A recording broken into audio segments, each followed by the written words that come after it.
आज लोकसभा में e cigarette पीने को लेकर हंगामा हुआ। बीजेपी के सांसद अनुराग ठाकुर ने टीएमसी सांसदों की तरफ बिना नाम लिए ये आरोप लगाया कि इनमें से एक टीएमसी सांसद सभा की कार्यवाही के दौरान ई सिगरेट पी रहा है। आपको बता दें, उन्होंने बताया कि यह नियम का उल्लंघन है। उन्होंने ये भी कहा कि यह सदन की मर्यादा के खिलाफ है। अनुराग ठाकुर ने बताया कि संसद वह जगह है जहां देश के करोड़ों लोग उम्मीद के साथ देखते हैं। लोकसभा स्पीकर ओम बिरला ने कहा कि अभी तक उन्हें कोई औपचारिक शिकायत नहीं मिली है, लेकिन यदि मामला प्रमाणित होता है तो कड़ी कार्रवाई की जाएगी।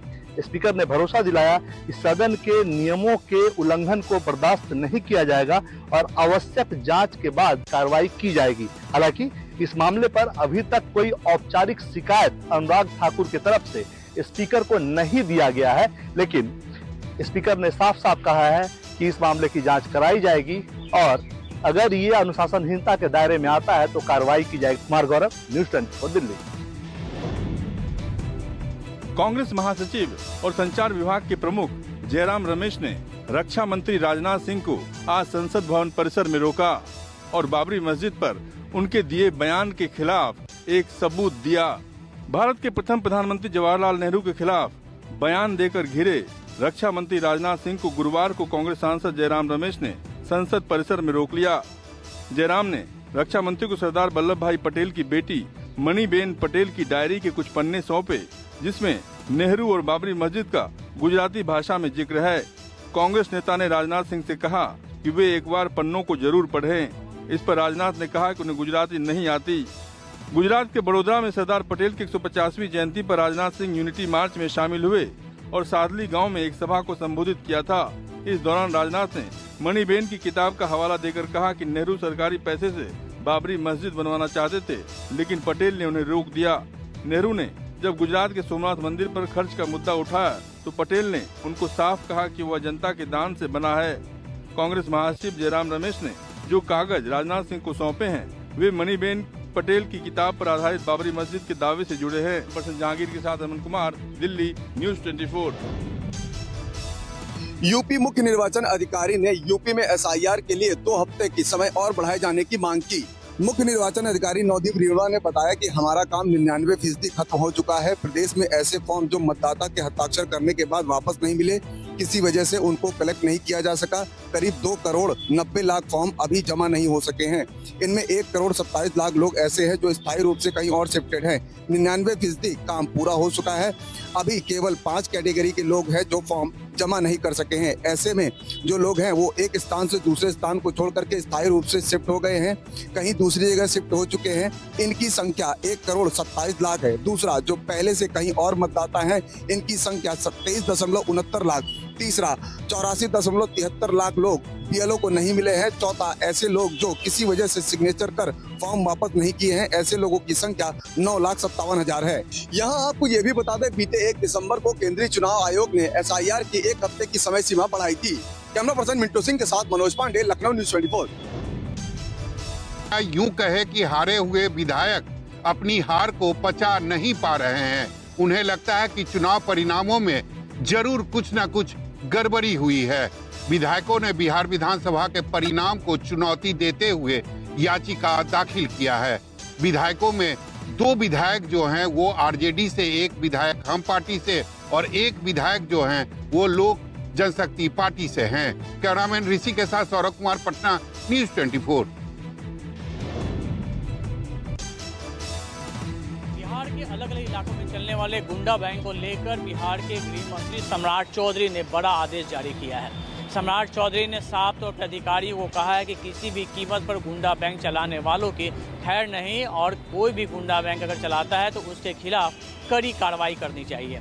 दरअसल पुलिस मुख्यालय में आयोजित एक कार्यक्रम में सम्राट चौधरी ने साफ तौर पर डीजीपी सहित तमाम अधिकारियों को कहा कि गुंडा बैंक संचालित करना गैर कानूनी है और सिर्फ वही बैंक संचालित होंगे जिन्हें रिजर्व बैंक ऑफ इंडिया से मान्यता मिला हुआ है। अन्य किसी भी इस तरीके के लोगों के खिलाफ कड़ी कार्रवाई होनी चाहिए। आपको बता दें कि बिहार के सीमांचल से लेकर राजधानी पटना तक में कई ऐसे निजी सूदखोर शामिल हैं जो ब्याज पर पैसे देते हैं और नहीं देने पर परिवार की संपत्ति को हड़प लेते हैं। ऐसे कई मामले आए हैं जिसमें देखा गया है कि ये गुंडा बैंक संचालक की जो प्रताड़ना से तंग आकर कई परिवारों ने खुदकुशी कर ली थी, जिसको लेकर सरकार ने पहले भी आदेश दिया था। पटना हाई कोर्ट का भी आदेश है कि गुंडा बैंक को प्रतिबंधित किया जाए, इनके खिलाफ कार्रवाई की जाए। लेकिन हर बार कार्रवाई तो शुरू होती है लेकिन कोई ठोस नतीजा नहीं निकलता है। लिहाजा इस बार गृह मंत्री ने साफ तौर पर अधिकारी को चेताया है, उन्हें नतीजा चाहिए और गुंडा बैंक चलाने वालों के खिलाफ कड़ी कार्रवाई होनी चाहिए।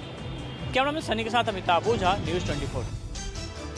समाजवादी पार्टी के वरिष्ठ नेता आजम खान को सेना पर विवादित टिप्पणी के मामले में कोर्ट से बड़ी राहत मिली है। कोर्ट ने उन्हें बरी कर दिया है।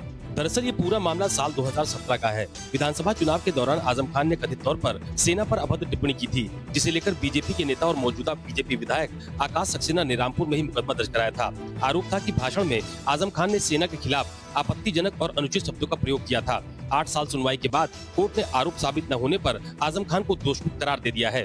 दरअसल आजम खान के खिलाफ इस मामले की सुनवाई रामपुर की MP MLA कोर्ट में लगातार 8 वर्षों तक चली है और अब कोर्ट ने सबूतों के अभाव में आजम खान को दोषमुक्त करार दे दिया है।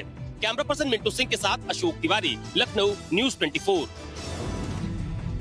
साल 2008 रेलवे भर्ती मामले में महाराष्ट्र नवनिर्माण सेना के प्रमुख राज ठाकरे आज थाने के रेलवे कोर्ट में पेश हुए। इस दौरान उनके साथ पार्टी के अन्य वरिष्ठ नेता भी उपस्थित रहे। कोर्ट में पेश होते ही उसके कुछ मिनट बाद ही कोर्ट की कार्रवाई जो है वो खत्म कर दी गई। इस दौरान अदालत ने राज ठाकरे से सवाल किया कि क्या उन्हें यह अपराध मंजूर है, जिसके जवाब में राज ठाकरे ने कहा कि उन्हें यह गुनाह कबूल नहीं है। अदालत ने राज ठाकरे से सहयोग की अपील की और कहा कि सहयोग मिलते ही इस पूरे मामले का हल 1 महीने के अंदर निकल जाएगा। आपको बता दें कि साल 2008 में रेलवे भर्ती मामले में जो है महाराष्ट्र नवनिर्माण सेना के कार्यकर्ताओं ने कल्याण रेलवे स्टेशन पर गैर मराठी छात्रों की पिटाई की थी। इस मामले में राज ठाकरे सहित पार्टी के कई अन्य पदाधिकारियों के खिलाफ जो है वो केस दर्ज किया गया था। कैमरामैन विनोद सिंह के साथ राहुल पांडे, न्यूज़ 24, मुंबई। उत्तर प्रदेश में एक नई RSS का गठन हो गया है। खबर चौंकाने वाली लेकिन हकीकत है। बीजेपी के सहयोगी ओम प्रकाश राजभर ने नई RSS बनाई और नाम रखा है राष्ट्रीय सुहेल देव सेना। उत्तर प्रदेश में अगले साल 2026 में पंचायत चुनाव होने और उसके बाद 2027 में विधानसभा चुनाव। प्रेशर पॉलिटिक्स में बीजेपी के सहयोगी दल सुहेल देव भारतीय समाज पार्टी के अध्यक्ष ओम प्रकाश राजभर सबसे ज्यादा माहिर माने गए हैं और अब राजभर इन दोनों अपनी एक नई सेना को लेकर चर्चा में हैं। नाम है RSS यानी राष्ट्रीय सुहेल देव सेना। इस सेना की वर्दी भी निर्धारित कर दी गई है और रैंक के हिसाब से कार्यकर्ताओं के कंधों पर सितारे भी सजाए गए हैं। छाती पर बैच और बैरेट कैप लगा इन सेना के जवानों के हाथों में डंडे भी दिए गए हैं। पार्टी की तरफ से इन्हें आई कार्ड भी दिए जा रहे हैं और पदनाम भी कमांडर, CO, DSP और इंस्पेक्टर दिए जा रहे हैं। ओम प्रकाश राजभर वर्दीधारी अपने कार्यकर्ताओं को ये भी समझा रहे हैं कि इसमें कैसे भर्ती हुआ जा सकता है। ओम प्रकाश राजभर मऊ, गाजीपुर, बलिया समेत कुल 22 पूर्वांचल के जिलों में अपनी सेना का विस्तार करेंगे। सेना के विस्तार का काम लगातार जारी है। कैमरा पर्सन धर्मेंद्र कुमार साहू के साथ Manas Shrivastava, Lucknow, news 24। Maharashtra land scam में उप मुख्यमंत्री अजित पवार के बेटे पार्थ पवार की मुश्किलें बढ़ सकती हैं। इस मामले में गिरफ्तार कारोबारी शीतल तेजवानी की अग्रिम जमानत अर्जी पर सुनवाई के दौरान बॉम्बे हाईकोर्ट ने पुणे पुलिस को फटकार लगाई। पुणे पुलिस से पूछा कि इस मामले में पार्थ पवार के खिलाफ FIR दर्ज क्यों नहीं है, क्या पुलिस पार्थ पवार को बचा रही है। इस पर सरकारी वकील ने कहा है कि दस्तावेजों में पार्थ पवार का नाम नहीं है, इसलिए FIR में नाम नहीं जोड़ा गया है और पुलिस इस मामले की जांच कर रही है। दरअसल 3 दिसंबर को शीतल तेजवानी को गिरफ्तार किया गया, तब से वो लगातार पुलिस कस्टडी में हैं। लेकिन इसी मामले में एक और पुलिस स्टेशन में शीतल तेजवानी के खिलाफ मामला दर्ज हुआ है और उसी मामले को लेकर शीतल तेजवानी ने अग्रिम जमानत की अर्जी लगाई है, जिस पर बॉम्बे हाईकोर्ट सुनवाई कर रही है। यह पूरा मामला पुणे में 1800 करोड़ की जमीन 300 करोड़ में खरीदने और स्टैंप ड्यूटी रजिस्ट्रेशन न के बराबर भरने का मामला है। विनोद सिंह के साथ इंद्रजीत सिंह, न्यूज़ 24, मुंबई। ठाणे जिले के भिवंडी तहसील के बोरोली गांव में कल देर रात जांच एजेंसियों ने छापेमारी की। इस छापेमारी में ईडी के अधिकारी, एनआईए और महाराष्ट्र एटीएस के अधिकारी और कर्मचारी शामिल थे। बताया जाता है कि बोरोली गांव से टेरर का नेटवर्क है और यहां से फंडिंग के कनेक्शन यहां पर थे, इसलिए जांच एजेंसियों ने यहां पर छापेमारी की। दरअसल भिवंडी का परगा गांव और बोरोली गांव जाना जाता है कुख्यात अपराधी साकिब नाचन को लेकर। 1 साल पहले उसके समेत उसके कई लोगों की गिरफ्तारी वहां पर हुई थी, लेकिन इसी साल जून महीने में जेल में बीमारी के चलते साकिब नाचन की मौत हो गई थी। उसके बाद कयास ये लगाया जा रहा था कि परगा गांव वहां पर पूरी तरीके से शांत है, लेकिन अब नया टेरर नेटवर्क आने से यहाँ पर भी छापेमारी की गई है। फिलहाल इस बारे में पुलिस और जांच एजेंसियां कुछ नहीं बात कर रही है, लेकिन एक बात तो साफ है कि हाल फिलहाल में जो भी आतंकवादी गतिविधियां हुई है उसको लेकर जो टेरर फंडिंग का नेटवर्क इसी बोरोली गांव से कार्यरत रहा था, इसीलिए ये छापेमारी वहां पर की गई है। कैमरामैन अखिलेश सिंह ठाकुर के साथ विनोद जगदाले, न्यूज़ 24, मुंबई। राजस्थान के हनुमानगढ़ इलाके में एशिया की सबसे बड़ी एथेनॉल फैक्ट्री लगाए जाने के विरोध में किसानों और पुलिस के बीच जबरदस्त झड़प हुई है। दरअसल एथेनॉल फैक्ट्री लगाने के विरोध में किसान लगातार पिछले 15 महीनों से प्रदर्शन कर रहे थे। बावजूद इसके इस फैक्ट्री द्वारा निर्माण कार्य शुरू कर दिया गया था। इससे किसानों ने आरोप लगाया कि उनकी जमीन खराब हो जाएगी, साथ ही पर्यावरण को भी नुकसान हो जाएगा, और यही कारण था कि वे इसका लगातार विरोध कर रहे थे। कल किसानों ने एकजुट होकर महापंचायत की और महापंचायत के बाद ये लोग सीधे इस निर्माणाधीन फैक्ट्री की ओर बढ़े और उस दौरान वहां पर मौजूद पुलिस और किसानों के बीच में जबरदस्त झड़प हुई। पुलिस को आंसू गैस के गोले छोड़ने पड़े, जिसके चलते कई प्रदर्शनकारी किसान भी घायल हुए और किसानों ने भी पथराव किया, जिसके चलते 2 दर्जन से भी ज्यादा पुलिस वालों को गंभीर चोटें लगी। फिलहाल तो इस मामले में विधायक को भी पुलिस ने हिरासत में ले लिया है और अब किसानों ने एक बार फिर से महापंचायत बुलाई है ताकि ये इस आंदोलन को लेकर आगे की बातचीत कर सकें। एशिया की यह सबसे बड़ी एथेनॉल फैक्ट्री 450 करोड़ रुपए की लागत से बनाई जा रही है, लेकिन किसान इसका लगातार यह कहते हुए विरोध कर रहे हैं कि सरकार ने इससे पहले उनसे कोई बातचीत नहीं की है और उनकी जमीन खराब हो जाएगी तो इसकी जिम्मेदारी कौन लेगा। फिलहाल तो प्रशासन किसानों को समझाने में लगा, उनसे बातचीत के लिए आला अधिकारी हनुमानगढ़ पहुंच चुके हैं। यही देखना होगा कि किसानों का प्रदर्शन कितनी जल्दी खत्म होता है, उन्हें कितनी जल्दी मनाया जाना संभव हो पाता है। जसविंदर के साथ श्रीवत्सन, जयपुर, न्यूज़ 24। राजकोट में बलात्कारी का हाफ एनकाउंटर, गोली लगते ही गिड़गिड़ाया दरिंदा, कहा बहुत बड़ी गलती हो गई। 7 साल की मासूम के साथ दरिंदगी करने वाले ने पंचनामा के दौरान की थी भागने की कोशिश। पंचनामा के दौरान आरोपी ने धारदार हथियार से पुलिसकर्मी पर हमला कर दिया और भागने की कोशिश की। मजबूरी में पुलिस ने 2 राउंड फायरिंग की, जिसमें गोली आरोपी के दोनों पैरों में लगी। हाफ एनकाउंटर के बाद हॉस्पिटल ले जाते समय आरोपी पुलिस के सामने गिड़गिड़ा रहा था। उसने कहा, मेरे से भूल हो गई, दोबारा कभी भूल नहीं करूंगा। पुलिस का कहना है कि आरोपी पहले लगातार झूठ बोल रहा था और सहयोग नहीं दे रहा था, लेकिन गोली लगते ही उसने कई बातें कबूल ली है।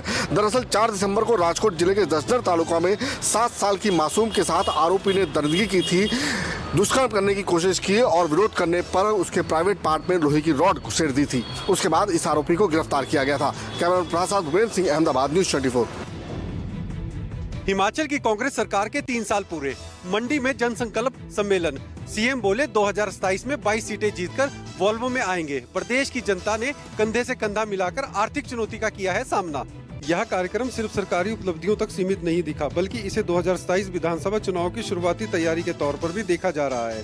कांग्रेस सरकार ने इस मंच से 3 वर्षों की उपलब्धियां जनता के सामने रखने के साथ साथ आने वाले 2 वर्षों का विजन भी साझा किया। बता दें, प्रदेश सरकार पहले इस कार्यक्रम को जश्न के रूप में मनाने जा रही थी, लेकिन मंडी जिला के आपदा प्रभावित क्षेत्रों की स्थिति और विपक्ष के लगातार हमलों के बाद नाम बदलना पड़ा। इसके बाद कार्यक्रम को जनसंकल्प सम्मेलन नाम दिया गया, ताकि इसे उत्सव से ज्यादा जनता के प्रति जवाबदेही और प्रतिबद्धता के मंच के रूप में प्रस्तुत किया जा सके। इस कार्यक्रम में सीएम सुखविंदर सिंह सुक्खू ने 3 वर्षों का रिपोर्ट कार्ड पेश किया और बताया कि 3 सालों के दौरान आपदा के बावजूद विकास कार्य किया गया है। ओपीएस, सरकारी भर्तियां, पर्यटन इत्यादि क्षेत्रों के लिए उठाए गए कदमों की जानकारी भी दी। इसके साथ ही सरकार का अगले 2 वर्षों का रोड मैप भी बताया। राजेश शर्मा, न्यूज़ 24।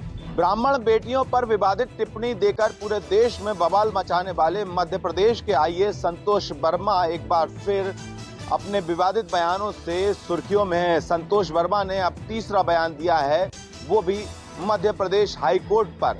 संतोष वर्मा ने एक सभा के दौरान ये कहा है कि मध्य प्रदेश हाई कोर्ट में SC/ST के जो बच्चे हैं वो सिविल जज नहीं बन पा रहे हैं और मध्य प्रदेश हाई कोर्ट उन्हें बनने नहीं दे रहा है। संतोष वर्मा इससे पहले ब्राह्मण बेटियों पर भी बयान दे चुके हैं। लगातार उनके बयान सुर्खियों में है और विवाद खड़ा कर रहे हैं। अभी ये विवाद थमा भी नहीं है कि ब्राह्मणों का गुस्सा अभी भी सड़कों पर उतरा है और ब्राह्मण समाज ने लगातार जिस तरह का बयान दिया था, संतोष वर्मा ने ब्राह्मण बेटियों पर कहा था कि वो आरक्षण को लेकर ये बयान दिया था कि अगर उनके बेटे को कोई ब्राह्मण लड़की अगर दे देता है दान में या संबंध बनाता है तो वो समझेंगे कि उस दिन आरक्षण खत्म हो गया। पहला बयान ये था जो 23 तारीख को दिया था। इसके बाद उन्होंने ये चेतावनी भी दी थी दूसरे बयान में। ये कहा था कि अगर एक संतोष वर्मा को खत्म करोगे तो हर घर में संतोष वर्मा पैदा होगा और ये आरक्षण को लेकर लगातार इस तरह के बयान दिए थे और अब मध्य प्रदेश हाईकोर्ट पर एक टिप्पणी की है। कैमरा पर्सन कमलेश व्यास के साथ विपिन श्रीवास्तव, न्यूज़ 24